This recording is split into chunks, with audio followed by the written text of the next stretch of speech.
बिस्मिल्लाहिर्रहमानिर्रहीम रब्बी शरह ली सदरी व यस्सिर ली अमरी वहलुल उक़दतम मिन लिसानी यफ़क़हू क़ौली। डियर स्टूडेंट, अस्सलामु अलैकुम। उम्मीद करती हूँ कि आप खैरियत से हो गए।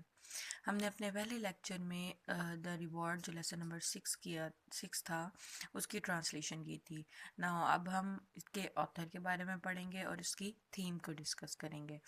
ऑथर का नेम है जी Lord डनसे, 1878 to 1957. Like James Joyce was an Irishman, he had been described as one of the most charming modern Irish writer of stories and plays. He was educated at Eton, one of England's most famous public schools, and at Sandhurst Military College. He is considered the narrator of fantastic adventures. The Reward is an example of such stories. यानी कि एक Irish man था, Irish writer था जिसने अपनी stories भी लिखी हैं और प्ले भी लिखी है। I think that is enough for him. आगे नेक्स्ट थीम की तरफ मूव करते हैं। तो जैसे हमने कह लें ट्रांसलेशन में पढ़ा था, तो वहाँ पे डिटर्मिनेशन था और एक चांस था, यानी कि टर्बट के दरमियान और जॉर्कन्स के दरमियान एक बहस थी कि जॉर्कन्स कहता था कि डिटर्मिनेशन ज़्यादा ज़रूरी है, और जहाँ पे टर्बट इस बात से डिसएग्री करके तो वो कहता था कि चांस मिलना ज़्यादा ज़रूरी है। तो according to theme the story is fantastic adventure of a young man, gorgeous, a good athlete of his age. He hit on a wild idea of becoming a court acrobat. He worked for it and stuck to it long enough. He remained determined in his mission. He ultimately succeeded in achieving his ambition in more than 60 years without using any shortcut or become frustrated. A person who remains determined and keeps on his struggle wins his ambition. अच्छा, अब इस story में मतलब जो ये बता रहे हैं कि ये कैसे आदमी की स्टोरी है, उसका मतलब जो एडवेंचर था, यंग मैन था जो एथलीट था, बहुत अच्छा एथलीट था, और उसको जो एक आइडिया था कि वो कोर्ट बाजीगर यानी कि कोर्ट के लिए वो काम करे। अपनी एथलीट जो उसका था, एक पैशन था, तो वो वहाँ पे काम करे और उसने वहाँ पे काम किया। उसका इरादा जो था वो पुरअज़म था, वो पूरा इसमें कि मैं ये काम करूँगा, यानी कि पक्का इरादा था उसका, अज़्म समीम था। तो इसीलिए वो कामयाब हुआ। और ये आइडिया, ये स्टोरी सारी जो थी वो जोरकन अपने पॉइंट ऑफ व्यू को क्लियर करने के लिए बता रहा होता है। ठीक है, नेक्स्ट इसके आपने जो करने हैं, क्वेश्चन नंबर 1 करना है आपने। क्वेश्चन नंबर 1 में आपके शॉर्ट मतलब करेक्ट आंसर्स वगैरह होंगे, या आप जब लेसन अच्छी तरह पढ़ेंगे तो आपके ये अटैम्प्ट हो जाएंगे। नेक्स्ट हम मूव करते हैं आंसर्स क्वेश्चन की तरफ। तो question number 3, according to your short syllabus आपका क्वेश्चन नंबर 1, 3, 6 एंड 7 इंक्लूड है। ठीक है, तो आंसर द फॉलोइंग क्वेश्चन और इन 1 और 2 सेंटेंसेस, यानी कि ज़्यादा लंबा आपका आंसर नहीं होना चाहिए। ये टोटल 10 क्वेश्चन है, तो हम 1 बाय 1 इसको डिस्कस करते जाते हैं। नाउ अगर हम अपना क्वेश्चन नंबर 1 देखें तो उसमें लिखा हुआ है what was the subject discussed at the club. तो क्लब में कौन सा सब्जेक्ट डिस्कस हो रहा था। तो ऑब्वियसली हमें पता है कि सब्जेक्ट जो था, एक तो अपॉर्चुनिटी थी और एक डिटर्मिनेशन था। ठीक है, the subject was discussed about of opportunity and determination. Next अगर हम क्वेश्चन देखें तो उसमें था what did Terbut think of Jorkens argument, यानी कि टर्बट जो था वो जर्कन के आर्ग्यूमेंट के बारे में क्या ख्याल करता था। हमें पता है कि वो उससे डिसएग्री करता था।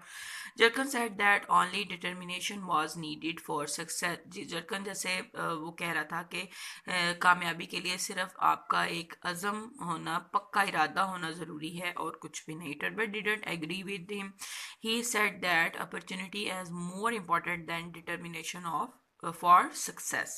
ठीक है, यानी कि वो कहते हैं कि अपॉर्चुनिटी भी होनी चाहिए। अगर अपॉर्चुनिटी ही ना हुई तो डिटर्मिनेशन का हम क्या करेंगे। ठीक है, how did Jorkens convince that a man could become a skating champion of सहारा।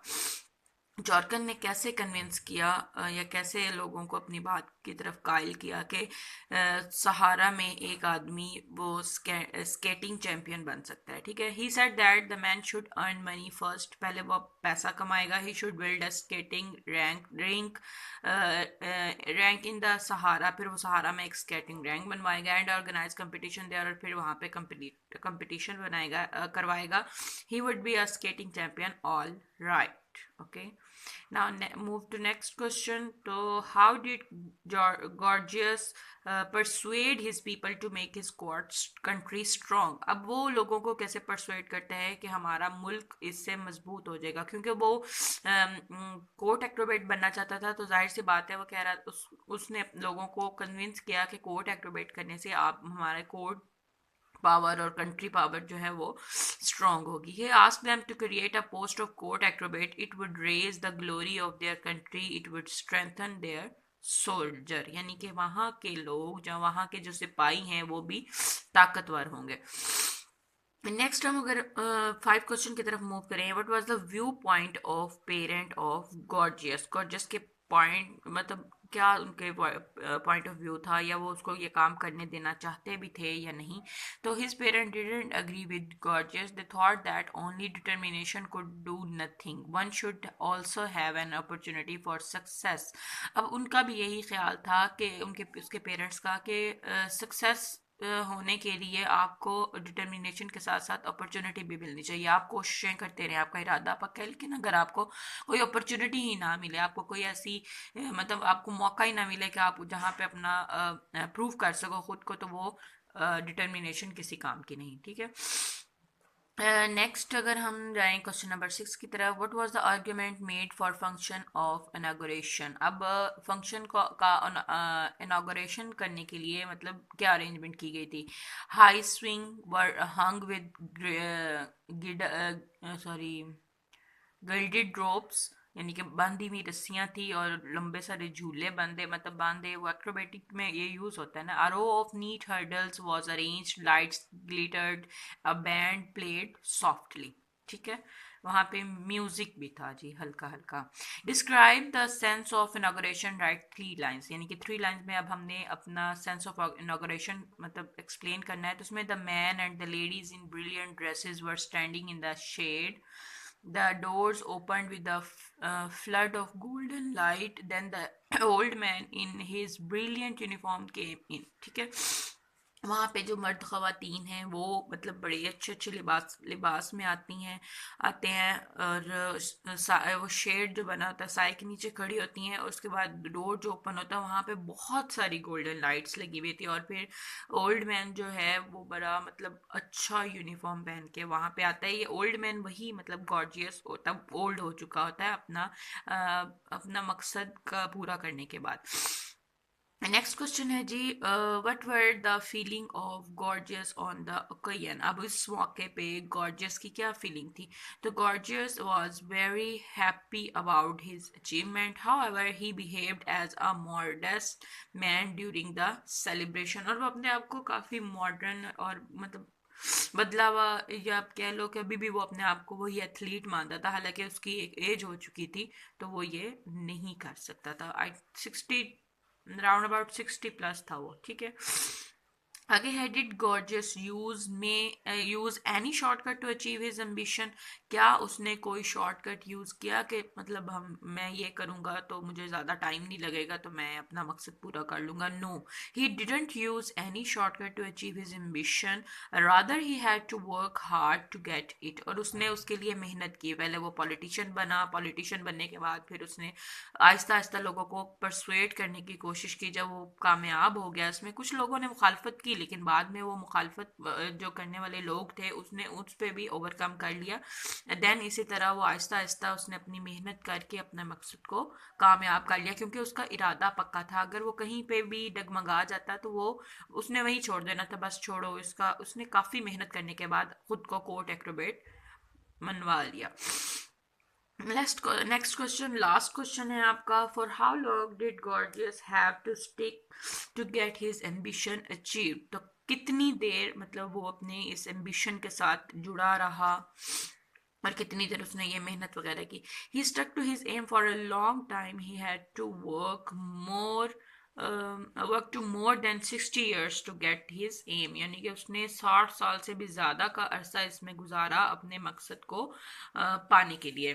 ठीक है, तो ये आपके क्वेश्चन आंसर थे. मोस्टली मतलब ज़्यादा नहीं है, मैक्सिमम 1 लाइन या 2 लाइन तक ही गए, तो आप इसको अच्छी तरह अगेन पढ़ लीजिएगा. नेक्स्ट जो आपका क्वेश्चन नंबर बनेगा 6 और 7. 6 है punctuate the following lines.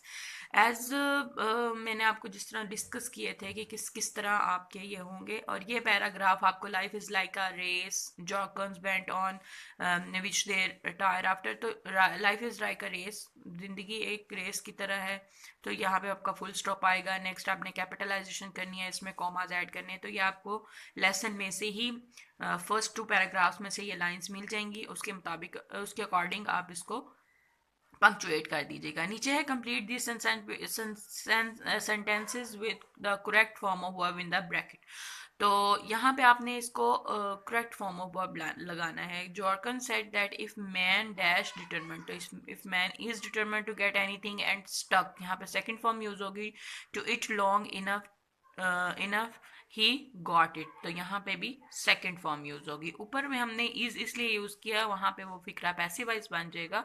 So that's why हमने वहाँ पे इज यूज किया. एंड नेक्स्ट जो है and stuck to it long enough he got it. ठीक.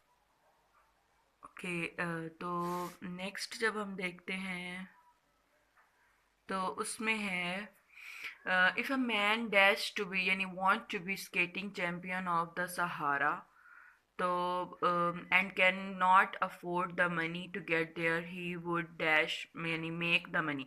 अब हम यहाँ पे वांट जो करेंगे, if a man wanted to be skating champion of the Sahara and could not afford the money to get there he would make the money. ठीक है, next में हम आएंगे तो he would be skating if he it really give all his time to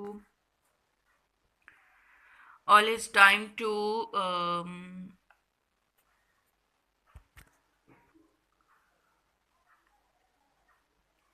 time to it.